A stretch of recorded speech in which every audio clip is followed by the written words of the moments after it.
চিকিৎসা খণ্ডত দেওবাৰে এক নতুন সংযোজন ঘটিব।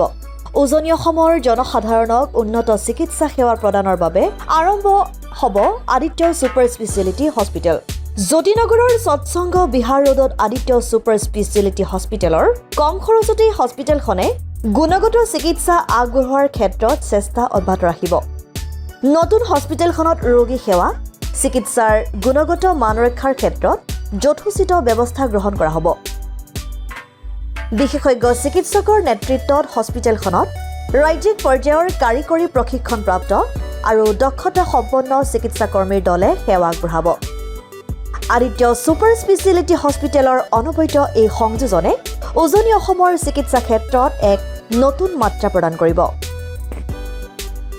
পবিত্ৰ ৰমজান মাহত ৰঙিয়াত এদল যুৱকৰ প্ৰশংসনীয় পদক্ষেপ।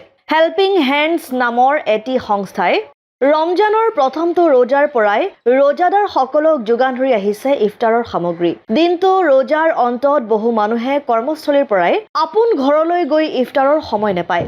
তেনে লোকৰ বাবে ৰঙিয়া ৰেল ষ্টেচনৰ সমীপৰ ষ্টেচন জামে মছজিদৰ সন্মুখত যোগান ধৰিছে ইফতাৰৰ সামগ্ৰী। ইছলাম ধৰ্মাৱলম্বী লোকসকলৰ ৰমজান মাহৰ 17 দিনৰ অন্তত ৰঙিয়াবাসী ৰাইজৰ লগতে লগে ভাগে ইফতাৰ আয়োজন কৰে হেল্পিং হেণ্ডছৰ কৰ্মকৰ্তাসকলে। প্ৰথম ৰমজানৰ পৰাই এইদৰে যোগান ধৰি আহিছে ৰোজাদাৰসকলক ইফতাৰৰ সামগ্ৰী। ইফালে বহু দৰিদ্ৰ পৰিয়ালে দিনটো ৰোজাৰ অন্তত এসাঁজ অন্নৰ কাৰণে চিন্তা কৰিব লগা হয়। তেনে লোকৰ বাবেও বিতৰণ কৰি আহিছে এসাঁজ সুস্বাদু আহাৰ। এইদল যুৱকৰ এনে পদক্ষেপক শলাগিছে এতিয়া ৰঙিয়াৰ সচেতন মহলে। ৰঙিয়া এটা স্বেচ্ছাসেৱী অনুষ্ঠান, এটা সম্পূৰ্ণ ৰাইজৰ দ্বাৰা পৰিচালিত স্বেচ্ছাসেৱী অনুষ্ঠান হেল্পিং হেণ্ডছ। আমি হেল্পিং হেণ্ডছৰ আমাৰ ৰঙিয়া ষ্টেচন অঞ্চলৰ যিখিনি স্থানীয় যুৱক আছে, এই স্থানীয় যুৱকখিনিয়ে চিন্তা কৰিলোঁ যে আমি একচুৱেলি আমি যোৱাবাৰ লকডাউনৰ সময়ৰ পৰা আমাৰ এই প্ৰচেষ্টা আমি হাতত ৰাখিছোঁ। আমি দুৰ্গতসকলক আমি সেই সময়ত সহায় কৰিছিলোঁ।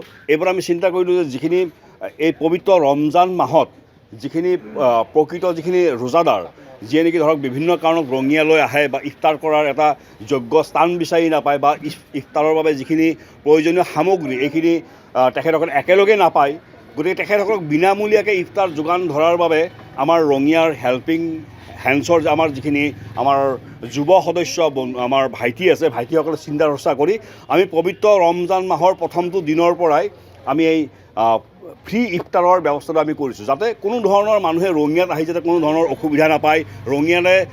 ৰঙিয়া গুৱাহাটীৰ পৰা নলবাৰীলৈ বা বৰপেটালৈ বা নামনি অসমলৈ বা নামনি অসমৰ পৰা উজনি অসমলৈ যোৱা বিভিন্ন ৰঙিয়া হৈ যায় বাছেৰে যোৱা বা ট্ৰেইনেৰে যোৱা যিখিনি যাত্ৰী আছে, এই যাত্ৰীখিনিয়ে যাতে ইফতাৰৰ সময়ত কোনো ধৰণৰ অসুবিধা নাপায়, তাৰ বাবে আমি আমাৰ হেল্পিং হেণ্ডছৰ তৰফৰ পৰা আমি বিনামূলীয়াকৈ ইফতাৰৰ আমি যোগান ধৰাৰ এটা প্ৰয়াস কৰিছোঁ।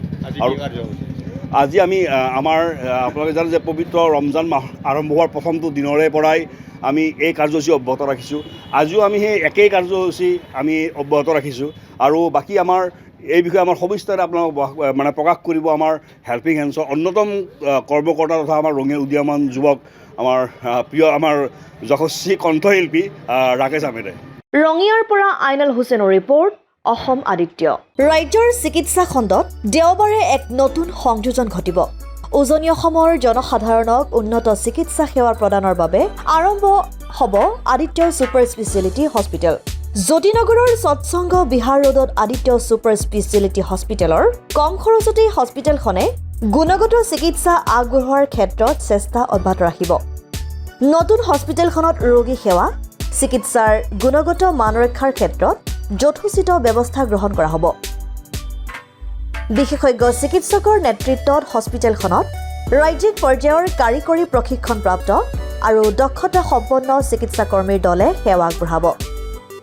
আদিত্য ছুপাৰ স্পেচিয়েলিটি হস্পিটেলৰ অনবদ্য এই সংযোজনে উজনি অসমৰ চিকিৎসা ক্ষেত্ৰত এক নতুন মাত্ৰা প্ৰদান কৰিব।